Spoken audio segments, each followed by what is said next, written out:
Hello साथीहरू, welcome back to मायाको another blog. तपाईँहरूले देख्न सक्नुहुनेछ म चाहिँ अहिले काम गर्दैछु भनेर होइन, काम गर्दैछु भन्दा नि भ्लग बनाउँदैछु है। अहिले चाहिँ टाइम भएको छ 4:45। मेरो कामहरू चाहिँ बिहान 7:30 बजीदेखि सुरु हुन्छ अनि 7:30 बजीदेखि सुरु भएर टक्रक्कै 5:30 अनि 5:45 बजी चाहिँ सकिन्छ। किनभने मेरो चाहिँ धेरै काम हुन्छ है साथीहरू। तपाईँहरू सबैजनालाई थाहा छँदैछ होइन, म चाहिँ हाल साइप्रसमा छु भनेर। अरू कामहरू चाहिँ सकियो, घरको सबै कामहरू होइन, गर्नुपर्ने नेसेसरी कामहरू चाहिँ सबै सकिसक्यो। अनि त्यसपछि अब चाहिँ म के गर्दैछु भने टाडान लुगामा आइरन गर्न लाउँदैछु है साथीहरू। यदि तपाईँहरू पनि साइप्रसको घरमा मतलब साइप्रसको होइन जुनसुकै घरको काममा जाँदै हुनुहुन्छ भने सबभन्दा मोस्ट इम्पोर्टेन्ट मेन कुरा चाहिँ आइरन गर्न चाहिँ मजाले सिकेर आउनुहोस् है भन्न चाहन्छु। म घरको काममा हो नि त यहाँ साइप्रसमा आएको चाहिँ म 4 वर्ष भइसक्यो। अब अगस्तमा चाहिँ म 5 वर्ष हुन्छ है साथीहरू। म एकचोटि नि घर गएको छैन है।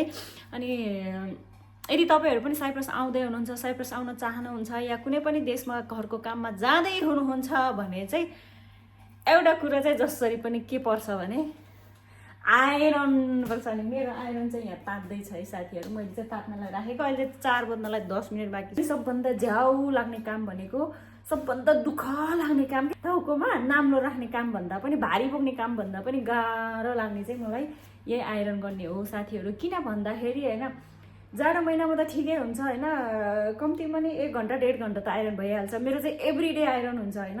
आइरन तातिसकेमा बन्द गर्छ। अरू कुराहरू चाहिँ सबै मैले भनिसकेको नै छ होइन, बाँकी बसेको भने अब भन्दै गरौँला होइन। जब जब सम्झिन्छ तब तब तपाईँहरूलाई म सेयर गर्दै जानेछु होइन साथीहरू। जुनसुकै घरको काममा गए पनि होइन, आइरन चाहिँ जसको पनि घरमा हुन्छ होला, सायद धेरै थोरो हुनसक्छ होइन, तर जसको घरमा नि हुनसक्छ है। इन्टरभ्यू दिने बेलामा चाहिँ यहाँको म्यामहरूले चाहिँ भन्नु भइरहेको थियो आइरन पनि गर्नुपर्छ भनेर। अनि मलाई चाहिँ मलाई आइरन गर्ने झ्याउ लाग्छ, लाउनु परे नै हुन्थ्यो, लाउनु पर्दैन होला ठानेको झन् मेरो यहाँ एभ्री डे छोरी चाहिँको र आमा चाहिँको घरमा काम गर्छु, 2टा घरमा काम गर्छु होइन।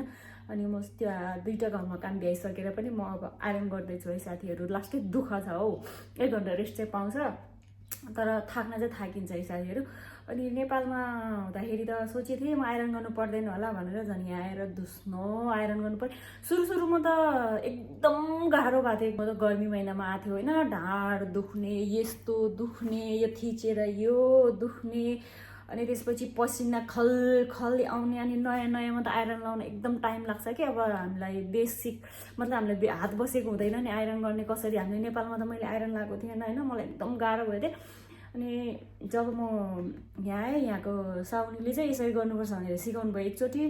यस्तो गाह्रो लाग्थ्यो। अगस्तमा आएको नि त, अगस्त महिनातिर त एकदम गर्मी थियो। कहिलेदेखिको आइरन हो 2 घन्टा ननिसक 2 घन्टा आइरन गर्नु पर्थ्यो है।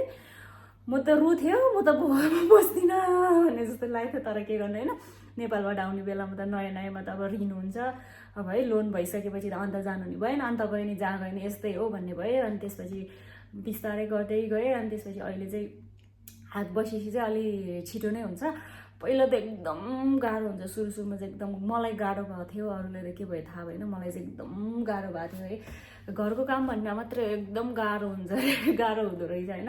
म चाहिँ नेपालमा हुँदाखेरि के सोच्थेँ भने घरको काम त नि गरिहाल्छ नि है, त्यो ठुलो बढार्ने त्यो पुसपास गर्ने त नि भन्ने सोचेँ। तर होइन रहेछ, कति धेरै कामहरू हुँदो रहेछ कि टु जेरो गर्नुपर्छ। आम्मो कहिले त थकै लागेर होइन, हात खुट्टा नि चलाउनै मन लाग्दैन कि।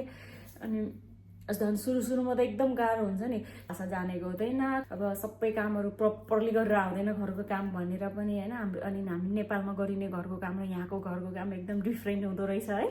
अनि म त हो नेपालमा हुँदाखेरि गरिहाल्छ नि, 50,000 पैसा आइहाल्छ भन्ने सोच्दै यहाँ आएपछि त दिक्का बेकारमा आएछु जस्तो लाग्थ्यो। तर अहिले चाहिँ बानी भइसक्यो है। अहिले चाहिँ ठिकै छ।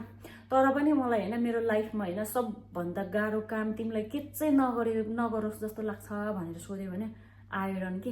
अनि त्यो गर्मी महिनामा त होइन आइरन गर्दै गयो अनि आइरन गर्दै जाँदाखेरि चाहिँ त्यो आइरनको बाफले आफ्नै अनुहार पोल्ने कि। अनि झन् पसिना, ओ माई गुडनेस एकदम गाह्रो हुन्छ है। सोचे जस्तो छैन हो पैसा कमाउनु। गर्मी महिनामा धेरै हुन्छ कि, किनभने बच्चाहरूले लुगा फेरे गर्छ। अनि गर्मी महिनामा धेरै हुन्छ। अनि यो हजुरबा हजुरआमा घरमा चाहिँ 1 दिन हुन्छ, हप्ताको एकचोटि हुन्छ। छोरी चाहिँकोमा चाहिँ डेली हुन्छ, डेली सन्डे हुँदैन, मन्डेदेखि शनिबारसम्म चाहिँ हुन्छ है। तर पनि ठिकै छ होइन, गर्नुपर्छ। नढाँटी भन्नुपर्दा म चाहिँ साइप्रसबाट अरू कन्ट्रीमा जान्छु भनेर आएको, नाप्यो। यहाँ मेरो घरबाट चाहिँ साथी भाग्यो, त्यहाँ साथी भागेदेखि चाहिँ भिजा कार्डको नाम पनि देख्न पाएन, अनि दिँदैन। अब नेपाल गयो भने मात्रै हो। अब चाहिँ मेरो काम सुरु गर्नुपर्ने हुन्छ आइरन। विदेश आएपछि त धेर थोर पैसा पनि कमाइन्छ हल्का होइन। अब फ्यामिलीलाई सपोर्ट पनि हुन्छ, फ्यामिलीलाई पनि हेरिन्छ होइन। तर एउटा कुरो धेरै मिस हुन्छ नेपाली खाना। तर यहाँ हामी नेपाली खानाहरू बनाएर खान नि पाइन्छ, तर नेपालको जस्तो एकदम फ्रेस खानाहरू पाइँदैन नि त। अनि म सबभन्दा मिस गर्ने भनेको चाहिँ नेपालको खाना, अनि आफ्नो आमा बाबा अनि दिदी, आफ्नो फ्यामिली के परिवारको जिम्मेवारी, अनि देशमा बढ्दो बेरोजगारी त हुने होइन। अनि जसले गर्दा चाहिँ अब छोरी मान्छे होस् या छोरा मान्छे होस् होइन, भनेको चाहिँ सबैले रोज्नु भनेको चाहिँ विदेश है। सबभन्दा हामीलाई होइन जेसुकै होस्, हामी जतिसुकै गरिब होस्, जतिसुकै जे होस् होइन, सिप सिक्नु भयो भने चाहिँ एकदम राम्रो हुन्छ है। हामी त अब सिप पनि सिकेन, अब यस्तै हो है होइन। जब आफ्नो देश छोडिन्छ तब चाहिँ थाहा हुन्छ क्या यो अर्काको ठाउँमा। सिपहरू सिकेर आउनुभयो भने आफ्नो सिप अनुसारको काम पाइन्छ होइन, आफूले जानेको काम पाइन्छ, अनि स्यालेरी पनि एकदम राम्रो हुन्छ। अब जुनसुकै देशमा गयो भने कि साइप्रस मात्रै नभइकन हामी जस्तै बिना सिप पायो स्यालेरी यति स्यालेरी। डोमेस्टिकमा आउनेले चाहिँ म होटेल लाइनमा जान्छु, अनि म के अरे अरू कामहरूमा जान्छु भनेर चाहिँ भन्न मिल्दैन क्या। डोमेस्टिकमा आउनेले चाहिँ एग्रिकल्चरमा चाहिँ चेन्ज गर्न मिल्दो रहेछ।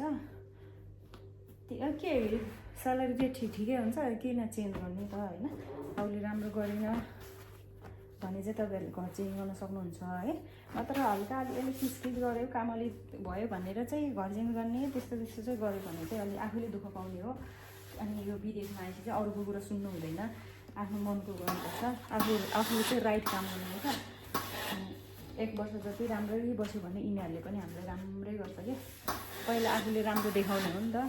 आफूले राम्रो देखाइसकेपछि त उनीहरूले हामीलाई चिन्छ, अनि त्यसपछि हामीलाई यिनीहरूले नराम्रो गर्दैन है। त्यही भएर आउटलिभिङ बस्छु भन्ने सोच बनाउनु भन्दा पनि म मेहनत गर्छु, राम्रो काम गर्छु भनेर सोच्नु भयो भने चाहिँ राम्रो हुन्छ है। अब फेरि बाठी पल्ट्यो भन्नुलाई है, त्यस्तो चाहिँ होइन। मैले भोगेको कुराहरू सेयर गरेर चाहिँ मलाई चाहिँ त्यस्तै लाग्छ क्या। मलाई पनि यो घरमा टिक्न त लास्टै मिहिनेत गरेको हो नि त। 1 वर्ष जति आफूले यिनीहरूलाई राम्रो त देखायो भने त यिनीहरूले पनि हामीलाई त्यसपछि हामीलाई थाहा हुन्छ यिनीहरूले यो राम्रो मान्छे छ है, यसलाई यस्तो गर्नु हुँदैन। छोडेर जान्छु भनेर यिनीहरूले हामीलाई छोडेर जान दिँदैन के। हामीले चाहिँ त्यस्तो वातावरण बनाउन सक्नुपर्छ क्या। सुरुमा चाहिँ अब हामी अब यिनीहरूले खाना नदिने, मार्ने, कुट्ने त्यस्तो गऱ्यो भने पो घर चेन्ज गर्ने होइन। काम त 8-9 घन्टा हुने नै हो।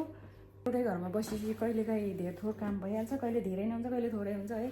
अनि त्यस्तो भयो भनेर अब चाहिँ कामहरू घरहरू चेन्ज गर्ने त्यस्तो चाहिँ गर्नु हुँदैन है। खाना दिएन, दुर्व्यवहार गर्यो भने चाहिँ अब अति ओभर भयो भने चाहिँ गर्नुपर्छ। नत्र नर्मल्ली कुराहरूमा चाहिँ चेन्ज नगर्नु भन्न चाहन्छु म चाहिँ। किनभने आफ्नो घरमा पनि त खासै एकदम राम्रो त भइरह हुँदैन नि त हाम्रो घरतिर पनि होइन। मतलब मम्मीहरूले बाबाले कराउनुहुन्छ त काम गरेन भने, काम बिगाऱ्यो भने त्यस्तै त हो नि हाम्रो नि। त्यस्तै हो है साथीहरू। आइरन गरेर चाहिँ मजाले राम्रोसँग पट्याइदियो भने चाहिँ बिग्रिँदैन नि त। त्यही भएर आइरन राम्रो बस्छ। फेरि त्यो आइरन राम्रो गरेर पनि पट्याउन जानिन भने चाहिँ फेरि आइरन बिग्रिन्छ है। के राम्रो देखिरहेको हुन्छ यिनीहरूले, अनि फेरि रिपिट गर्न लाउँछ कि। यस्तै बाफले चाहिँ यहाँ अनुहार भइजान्छ, अनि यो बाफले चाहिँ एकदम जल्छ कि हाम्रो स्किनहरू पनि है।